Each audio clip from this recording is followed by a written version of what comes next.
Hello, नमस्कार. कसे आहात सगळे? तर इथं ना मी खूप खूप खूप एक्सायटेड होते, कारण एक गोष्ट मला घ्यायची होती. खूप दिवसापासून त्या वस्तूची मी वाट बघत होते.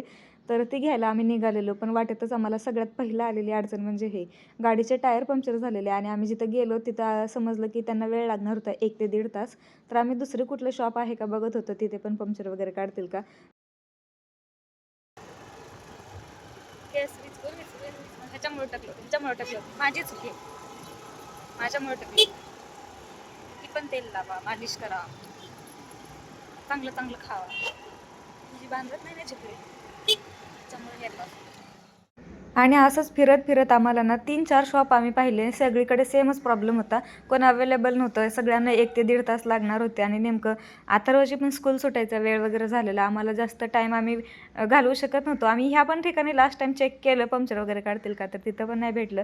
तर मला जी गोष्ट घ्यायची होती ती म्हणजे बुक. द सिक्रेट नावाचं पुस्तक होतं. ते मला खूप दिवसापासून घ्यायचं होतं. मी एकदा आलेली इथे शॉपवरती. ज्यावेळेस मी इथे आलेली ना पहिलं, तर त्यावेळेस पुस्तक होतं, परंतु नेमकं माझं Google Pay त्या दिवशी काम केलं नाही आणि मी पर्स वगैरे सोबत घेतलं नव्हतं. मी विचार केला की नंतर येईन आणि घेईन. त्याच्यानंतर मी अक्षरशः 3 वेळा त्या शॉपवरती गेलेले आहे, परंतु सकाळी आणि दुपारी ते बंद असतं नंतर मला समजलं. तर मी नंतर घेईल असा विचार केला आणि इकडे आलो, कारण अथर्वला आणायला उशीर होत होता.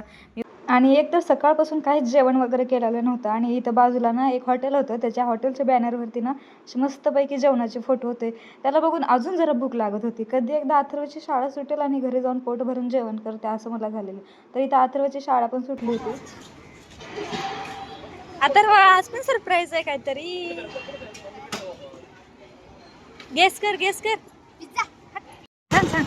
आयपासून सांग ना. आयफोन. नाही. अरे यार. IPhone smart watch. नाही.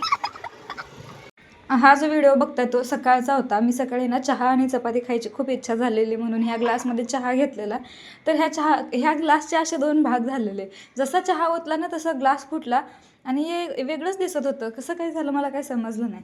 आणि त्याच्यानंतर नाश्त्याला पण मी नाचणीची इडली बनवले होते आणि मी पहिल्यांदा नाचणीची इडली बनवली. इतकी छान झालेली ना. याच्यानंतर आम्ही अथर्वचे पप्पा आणि अथर्व पण बोलत होता की याच्यानंतर पण नाचणीची इडली बनव. हा पहिलाच प्रयत्न होता आणि इतका छान सक्सेस पण झाला. अमायरा पण खूप खुश होती. अमायरा पण मला सांगत होती की मम्मी मला टिफिनला पण हीच इडली दे. तर तिला टिफिनला पण हीच इडली दिलेली मी. तर त्याच्यानंतर हा डायरेक्ट रात्रीचा व्हिडिओ आहे. मी रात्री टिफिन द्यायला गेलेली अथर्वला सोबत घेऊन, कारण अथर्वच्या स्कूलमध्ये काहीतरी बनवायचं होतं वाटतं.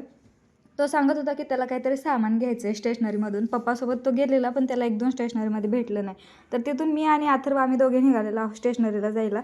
याच्या आधी पण अथर्वच्या शाळेमधून ना एक प्रोजेक्ट भेटलेला. वायरेचं वगैरे काम होतं. ते वॉटर फिल्टरसारखं काहीतरी बनवायचं होतं. तर इतके हार्ड प्रोजेक्ट देतात ना स्कूलवाले, आम्हाला समजत पण नाही ते कसं बनवायचं, काय बनवायचं आणि सगळं घरी बनवायचं. मुलं तर काय बनवत नाहीत, पण आम्हाला बनवावं लागतं. तर इथं ना मी निघालेले होते घरी आणि वाटेत मला इथे एक स्टेशनरी दिसली. मी विचार केला की इथे भेटते का बघू सामान, आणि तिथून हा वाला क्ले घेतला. त्याला वेगळा काहीतरी घ्यायचा होता, पण मोल्डेड क्लेअरचा जो आहे तो क्ले आम्ही इथे घेतला. कलर हे बघत होतं पण खूप महाग होते आणि 1 दिवसासाठी बनवायचे म्हणून घेतले नाही. आणि असं पण जर हे कलर घेतले तर टिकणार नव्हते. गॅरंटी होती मला की हे टिकलेच नसते घरात, कारण लेकरं खूप वाटोळ करून टाकतात. त्याच्यानंतर ना हे स्टेशनरीमध्ये इतके छान गिफ्ट ऑप्शन वगैरे होते. खेळणी वगैरे इतक्या सुंदर होत्या ना. ते डॉल जे तुम्ही सुरुवातीला बघितलं ते पण खूप छान होती. मला वाटत होतं की घेऊ की काय. अथर्व कारचं कलेक्शन दाखवत होता आणि मी इथं हे बघत होते मनी सेव्हिंग बँक. तर हे पण बघितले आणि खूप छान होते, पण खूप एक्सपेन्सिव्ह वाटली मला वाटतं. ₹1100 होती ती. तर ते सांगत होते की ऑटोमॅटिक आहे, सेलवर चालणार वगैरे, पैसे ठेवले की ऑटोमॅटिकमध्ये जातात वगैरे असं काहीतरी सांगत होते. सांगते गाईज, अथर्वने ना मला खोटं बोललाय.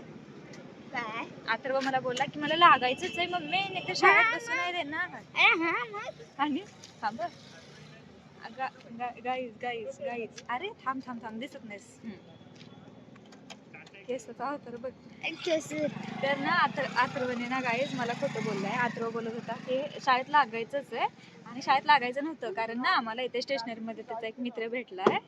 तो बोलला की नाही, तो तर रेडीमेड आणतोय. कुठे नाही. तू कुठे बोलते? तो बोलतोय रेडीमेड घेणार, तो नाही बनवायचं, कष्ट बिष्ट घेणार.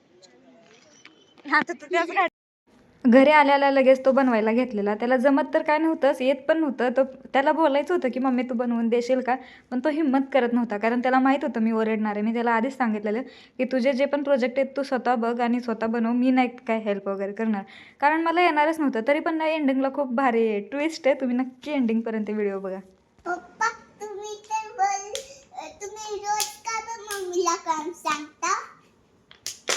असंच नाही मला काम आवडतं. नाही सांगायचं आता. मला आवडतं काम सांगायला. नाही ना आता तुम्ही काम करता तर तुमचंच काम करायचं. मम्मीला बिलकुल नाही सांगायचं.